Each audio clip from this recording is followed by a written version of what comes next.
J'ai mis en place, il y a quelque temps, des cercles de guérison pour les femmes qui ont vécu des abus sexuels. Et je me suis rendu compte que les abus sexuels, entre autres, créent des incidences au niveau de la psyché humaine. Ça crée des fragmentations de l'esprit humain. Les fragmentations extrêmes, ce sont les personnes qui vivent plusieurs personnalités, qui ont plusieurs personnalités. Et en fonction des circonstances, il y a une personnalité qui s'exprime ou une autre. Je pense qu'on a tous cette fragmentation plus ou moins importante parce que elle se crée à cause de violences. Alors sexuelle, ça c'est le comble, c'est le comble du comble de la fragmentation. Mais la violence physique peut l'engendrer aussi, la violence verbale peut l'engendrer aussi, et tout se passe dans l'enfance, et ça on le sait. La psyché qui se fragmente, qu'est-ce que c'est? Nous avons une conscience divine, une conscience qu'on appelle aussi âme, voilà, qui vient s'incarner dans une humanité, et cette conscience divine, elle a une intelligence de création, une intelligence de fonctionnement, et donc elle vient s'incarner en fabriquant en quelque sorte une intelligence humaine, une conscience humaine. Et cette conscience humaine, c'est la psyché, c'est la pensée humaine, la pensée qui crée, parce qu'on dit qu'on a une pensée créatrice, nous humains, et c'est vrai.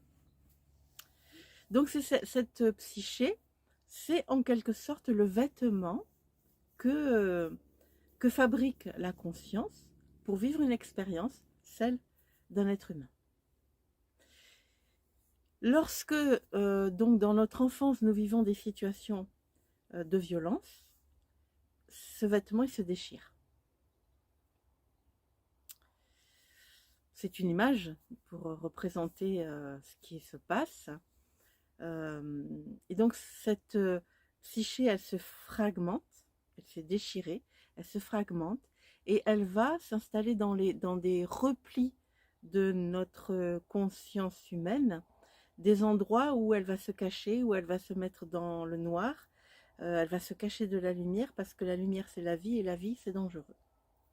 Voilà, donc elle est dans des recoins de nous-mêmes, pensant être à l'abri, et cette conscience, enfin cette partie de la psyché, elle ne veut surtout pas être dérangée, elle ne veut surtout pas être mise en lumière, et donc elle ne veut surtout pas guérir, parce que c'est dangereux d'être mis en lumière, d'être mis à la vue de tous. Et donc, force est de constater qu'il y a des personnes qui reçoivent des soins et des soins et des soins n'en plus finir, mais qui n'arrivent pas à intégrer ces soins, qui n'arrivent pas à évoluer, qui n'arrivent pas à avancer. Ça, je pense que tous les thérapeutes rencontrent ces mécanismes chez certaines personnes. Donc, en ayant conscience de ces fragmentations de la psyché, j'ai demandé, j'ai voulu manifester en co-création avec la vie, quelque chose qui va aider les personnes à réunir tous ces fragments de psyché qui sont en protection dans le noir là. Donc ce qui est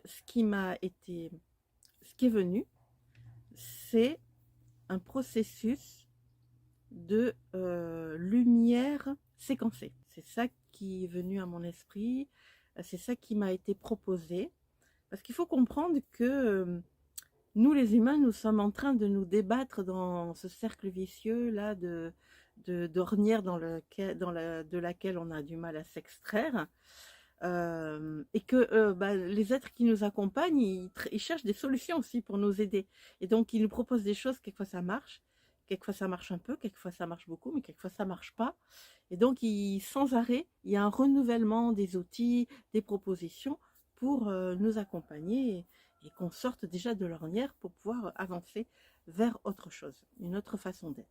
Donc là aujourd'hui, ce qui vient, ce qui descend, c'est cette idée de lumière séquencée. Donc qu'est-ce que c'est?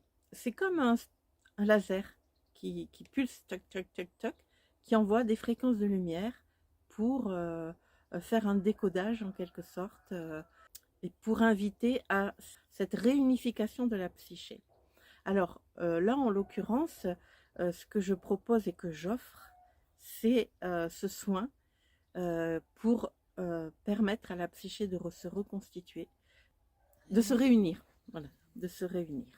Donc cette lumière séquencée, elle va œuvrer au niveau de la glande pinéale. La glande pinéale, c'est un chef d'orchestre en fait, et donc aussi pour notre psyché. C'est un relais en fait, c'est une antenne relais. C'est elle qui va relayer l'information, en l'occurrence à la psyché, de se rassembler, de se réunir. C'est ce que je propose là, maintenant.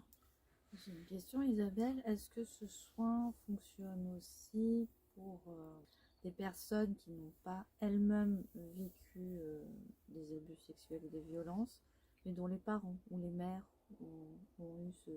Alors oui, tout à fait, parce que on comprend aujourd'hui qu'il y a des transferts intergénérationnels, des transferts de souffrance, des transferts de comportement.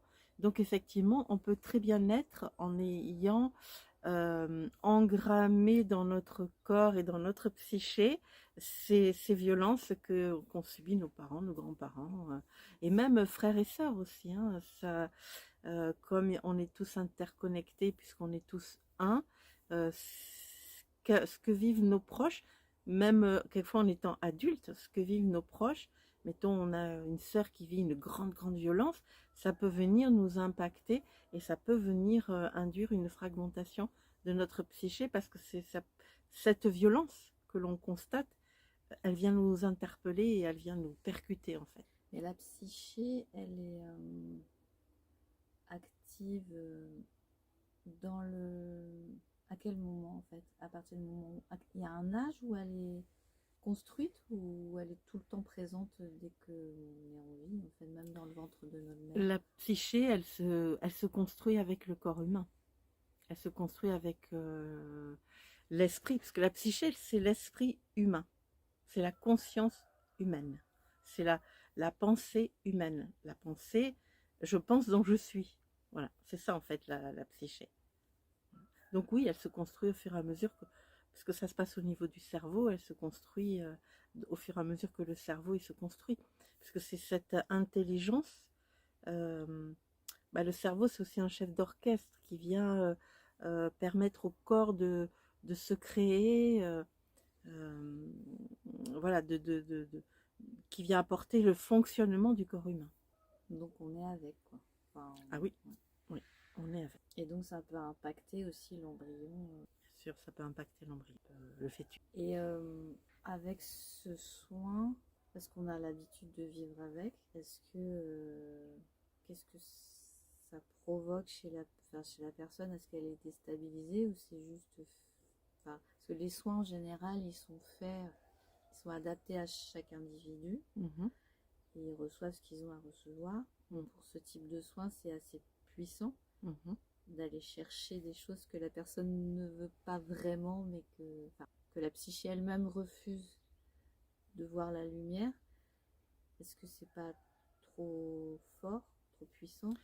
Il faut absolument se faire confiance. Alors effectivement, la personne qui va recevoir ce soin, elle a une volonté. Parce qu'on a de grandes dualités en nous, on le sait. Donc une partie de nous qui veut guérir. Toutes ces parties, une ou plusieurs, fragmentées, qui refusent cette lumière de guérison parce qu'elles ont peur, parce que la vie c'est dangereux. Donc voilà, c'est simplement un réflexe de protection.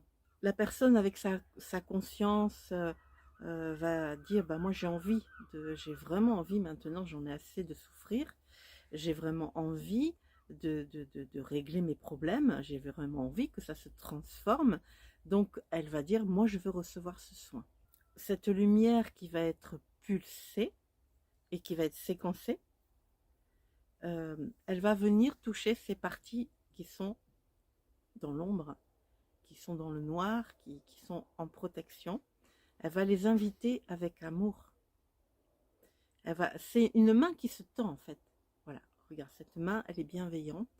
Elle vient vers toi tu peux te transformer, tu peux revenir à l'unité. Voilà. C'est une invitation, j'insiste, bienveillante.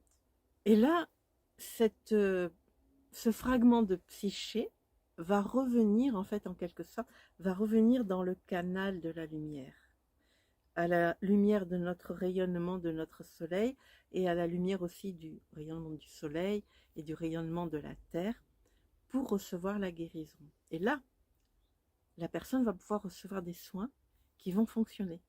Parce que ces parties de psyché qui sont cachées refusent la guérison, mais elles sont quand même la psyché. Donc elles peuvent induire des situations si, par exemple, il y a une partie de ma psyché qui s'est fragmentée parce que j'ai été violée. Cette partie de la psyché, sa croyance, c'est le viol. Donc elle va provoquer des situations où il va y avoir des formes de violence. Voilà. Et c'est répétitif. Et donc, comme c'est sa vérité, et comme elle est perdue, et comme elle se protège, et ben, elle va pas venir à la lumière de la guérison pour arrêter ces situations de violence. Et ça fonctionne que dans les cas d'abus ou ça peut fonctionner pour des maladies chroniques ou... Tout dépend dans quelles circonstances ces maladies se déclenchent. Si la maladie s'est déclenchée suite à une violence, oui, ça va œuvrer. Mais après, ce que je propose là, c'est vraiment l'intention, c'est le rassemblement de la psyché. Après, s'il y a une maladie qui s'est déclarée, il est nécessaire de faire d'autres soins en fait. Voilà. C'est l'idée en fait qu'il y a un rassemblement, une réunification de la psyché pour que la personne elle puisse entrer dans un cercle vertueux de guérison et pas un cercle répétitif de je reproduis toujours les mêmes choses et je fais des soins et ça marche pas et il y a une partie de moi qui résiste aux soins. Voilà, c'est ça l'idée en fait. Je voulais te demander, c'est aussi dans des cas, parce qu'il y a les chocs comme ça, ils peuvent être aussi vécus lors d'accidents de voiture ou autres. Oui. Et j'imagine qu'un traumatisme pareil induit également des fragmentations. Ça peut, oui, bien sûr. Oui. Donc, ça peut être aussi dans ce cas-là. Tout à fait. À partir du moment où il y a eu un gros choc émotionnel, physique, qui s'est produit, ouais. On peut venir... Parce que le choc émotionnel, il induit de la peur, de la frayeur, et il peut induire aussi de la souffrance physique. Il faut bien comprendre que là, on est dans le cadre de la fragmentation de la psyché et pas de la fragmentation de l'âme. Là, pour la fragmentation de l'âme, on a le protocole de recouvrement d'âme, voilà, différentes techniques. Moi, j'ai reçu ce protocole que j'enseigne de recouvrement d'âme, mais là, on est dans le rassemblement de la psyché, voilà, de cette conscience humaine. Le mental fait partie de la psyché. Le mental, c'est la faculté d'analyse de la psyché.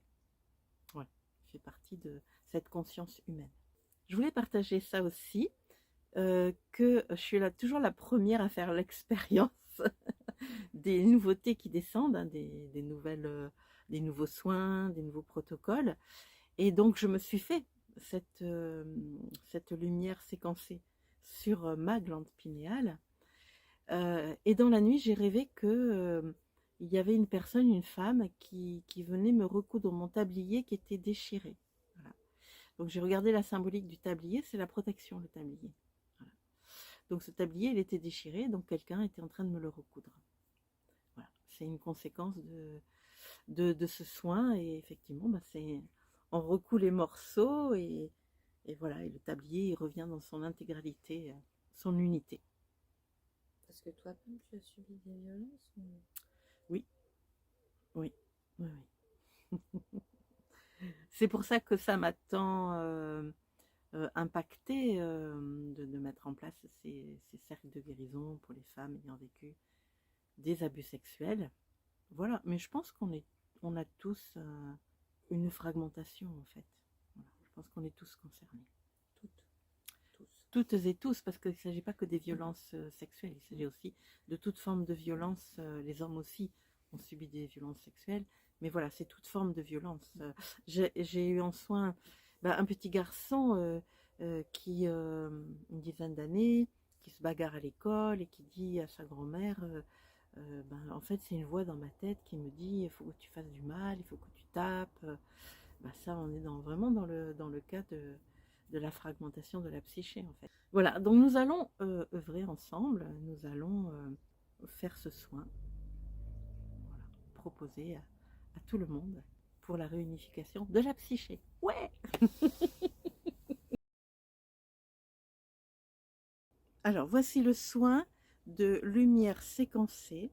Cette lumière qui va agir un petit peu comme un stroboscope, là, des flashs de lumière successifs, qui va œuvrer au niveau de la glande pinéale et qui va inviter la psyché à se réunifier complètement. Pour cela, je t'invite à fermer les yeux, à inviter ta respiration à se calmer, à s'apaiser, à donc avoir une respiration tranquille.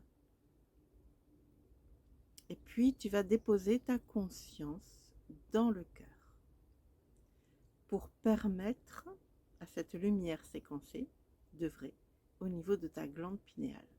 C'est en quelque sorte, il s'agit de détourner l'attention de ta tête, de ton cerveau, de ta glande pinéale pour porter cette attention au niveau du cœur.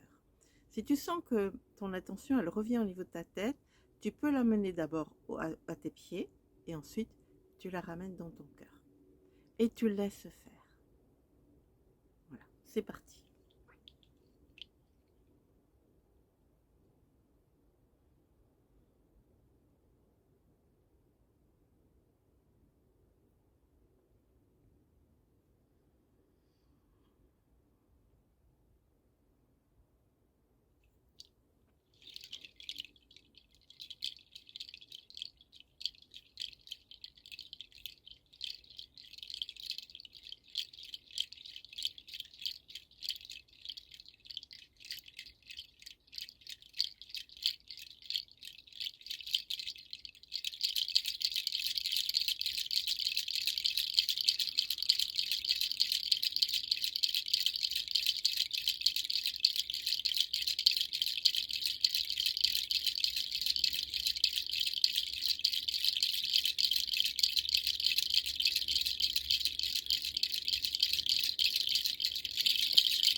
t'invite à accueillir l'émotion qui remonte, si une émotion remonte, quelle qu'elle soit, à l'accueillir sans la juger, à la laisser être, à la laisser exister.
Comme cette lumière séquencée est très puissante, il n'est pas nécessaire que ça dure très longtemps. Si tu ressens de la tristesse suite à ce soin, je t'invite à pleurer, je t'invite à déverser tout ce qui est encore retenu dans ton cœur. Si tu ressens de la colère envers quelqu'un ou une situation, je t'invite à écrire cette colère. Tu la mets sur un papier, tu te lâches, tu exprimes tout ce que tu as envie d'exprimer, même en utilisant des vilains mots. Pas de souci, tu peux le faire et ensuite tu brûles ce papier. Et puis tu peux le faire plusieurs fois jusqu'à ce que tu aies extériorisé cette colère. Tu peux reproduire, tu peux refaire ce soin autant de fois que tu le veux. mais attends un petit peu avant de le refaire. Attends 3 jours pour que ce qui a été fait là maintenant puisse vraiment s'installer. Je t'invite aussi, après ce soin, à prendre une peluche, un poupon, un oreiller, une serviette roulée, ça marche aussi, que tu vas prendre dans tes bras dans la journée ou le soir en te couchant. Et ça va représenter la petite fille ou le petit garçon blessé que tu vas prendre dans tes bras, que tu vas câliner, que tu vas réconforter, que tu vas aimer. Parce que cette partie fragmentée de ta psyché, elle a besoin de recevoir cet amour-là pour revenir à la lumière de ton soleil, à la lumière de cet alignement entre le soleil du ciel et le soleil de la terre, c'est-à-dire le magma, la force et l'énergie de la terre. Donc ça, c'est un exercice aussi que tu vas pouvoir faire suite à ce soin et qui va permettre la complète guérison et la complète réunification de ta psyché. Certaines personnes ont plusieurs fragmentations, donc ça peut demander un temps avant que tout revienne à l'unité. Je t'invite et je te remercie aussi de te manifester par rapport à cette vidéo. Te manifester en mettant un pouce, te manifester en mettant un commentaire, parce que je sais très bien que les personnes qui vont recevoir ce soin sont les personnes qui me connaissent depuis longtemps et qui me font confiance, donc elles peuvent entrer facilement dans ce protocole. Toutefois, toutes les personnes qui vont arriver là, qui ne me connaissent pas, vont avoir besoin d'être rassurées, et c'est grâce à vos commentaires que ces personnes vont pouvoir recevoir ce soin. Parce que il est capital, il est essentiel pour rassembler toutes les parties de notre psyché pour que nous ne soyons plus dans la résistance aux soins, dans la résistance à l'unité, à la réunification, à la guérison, et que nous puissions nous retrouver pleinement, entièrement, que nous puissions être qui nous sommes pleinement. Voilà, merci beaucoup et à bientôt.